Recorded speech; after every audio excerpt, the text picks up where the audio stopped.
Now, let me jump to for change management just to show you. So that's for my logical access, folks. Let me do one for change management so you guys will be fair. So when you guys do your thing, you would understand what it's all about. Let's go to change management real quick.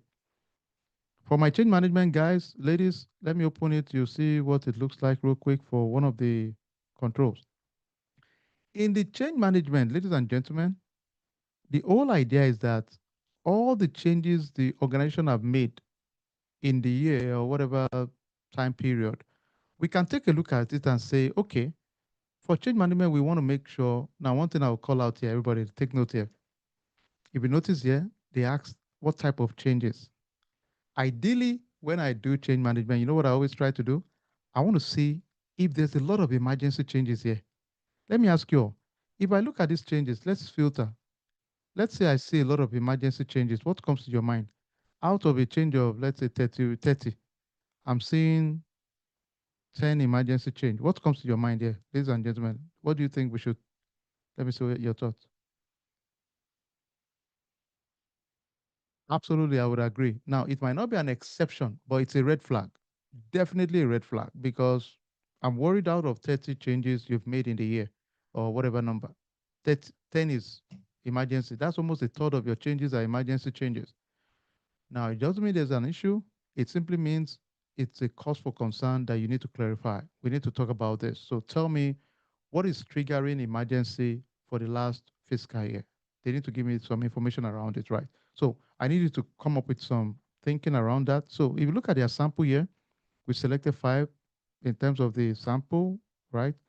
Out of the 5, one of them was it had an exception. Take a look and tell me why. And I also attach, if you look at the document, we have a folder called evidences. You can open the folder. There's a folder that has different forms. Let me show you one of the forms. So you guys can, let me share my screen with that form.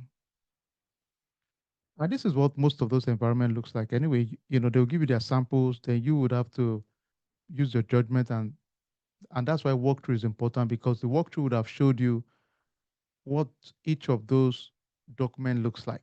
In your walkthrough, you would have seen it. So you already know what to look for when you're testing. So in this case, right, I can see here, who is the requester? User 5, the submission date, implementation date, approval status, no, um, change advisory board review. They said it's missing here. So you can tell that there's something weird here. Is it emergency, not applicable? Was there testing evidence not applicable? So testing evidence not available. So naturally, for this, you can tell already. I don't need a miracle to tell me that there's an exception here because you know they didn't do change advisory board review. There was no testing evidence attached, so it's an exception. Except maybe the change is a minor change that does not require a testing, which they must explain in the documentation anyway. So you can tell already that, hey, if you are not attaching those important documents, you must explain why. It might have been something that does not require a change. Explain it. But if I don't see an explanation that makes sense, it's an exception instantly. All right, so let me take one more final one. The final one will be, let's just take one for job schedule. All right, so that you guys will not complain my job schedule, guys. Let me add one more. Let me do one more for job schedule. Let's go to job schedule real quick. Under IT operations, we can take job schedule. I think we have for job schedule. All right, let's go to job schedule. Remember again for the job schedule, many times there are some jobs that are critical in a business. I know you might say, well, what the heck is all this job then? There are some jobs that need to run, or else, you know, if the wrong people have access to those jobs, that could be an issue, right?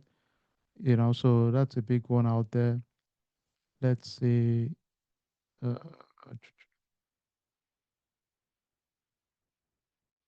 because many times for the job, you want to make sure the jobs can run. It can capture error log. If there's an error, it can capture, meaning if it did not go through, do we have an error log? Is there an escalation process around it?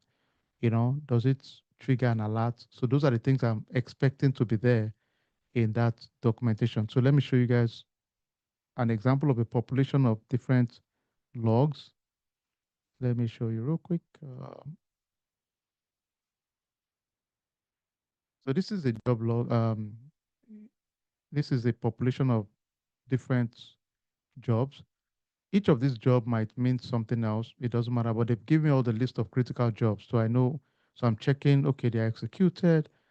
Do we have error logged? Meaning, does it log if there's an error? I noticed there's one that is not logging here.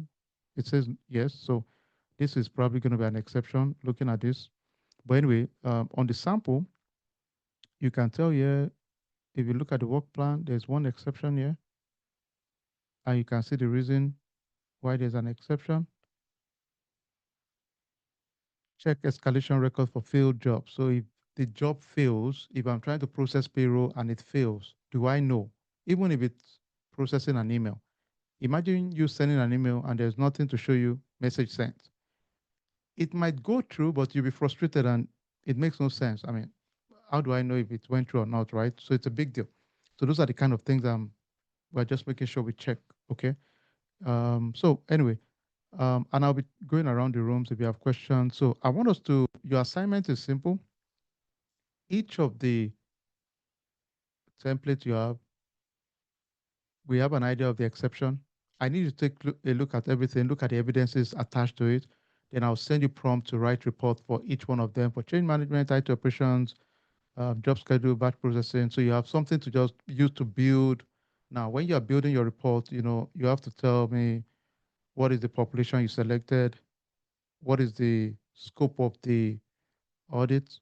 You tell me the risk. So GPT will help us to kind of flesh it out, but at least you have to understand. I need to look at the testing step, look at what you're looking, what exactly is the gap. Look at those evidences I attached also as an example. It doesn't mean it to be like that for every organization, right? The walkthrough would give us an idea of the way that business does their own. And that was the essence of the walkthrough. It will give us an idea of the way that business does its own from a design point of view before we now got into the testing. So whatever you guys showed me earlier on was the test of design. Let's take it again. Design is just showing in plain sight, you guys have the control in place. That's really it. And it's designed well. You have a door in your house. Okay, good. Having a door does not mean the door works. You know, it's there does not mean if you open it, it can lock. The only way I can find out is if I test it. And that's where you guys are going right now. You're now testing. First thing is the design. Okay, the design is fine.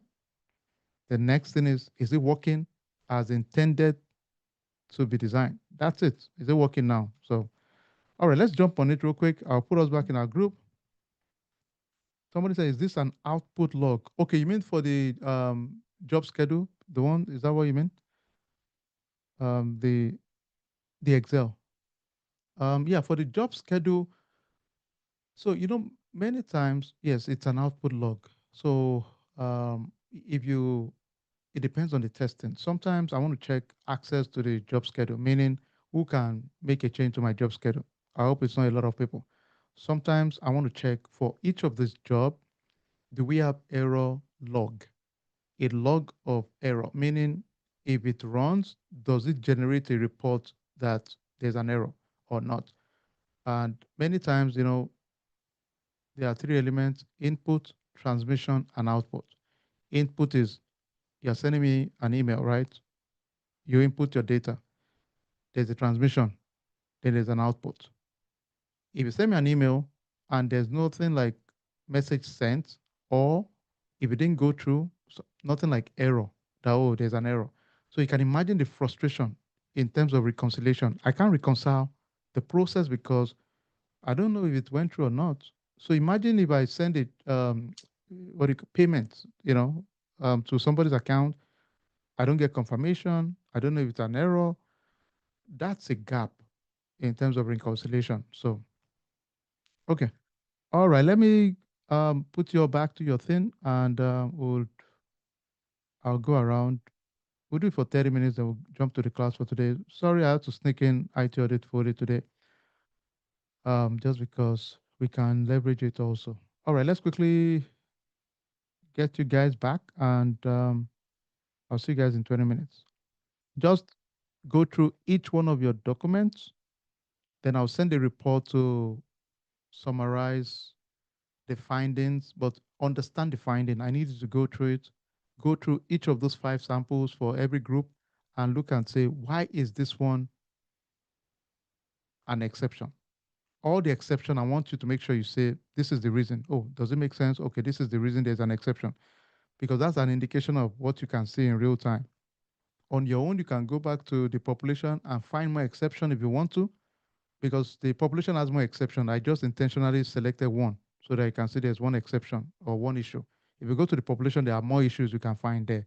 But don't look at the population because that's a lot. I put 30 there and I just intentionally put 5 samples. They made one exception so that you guys can see the pattern. Okay, let's go. I'll bring you back in the next 25 minutes. See you in a bit.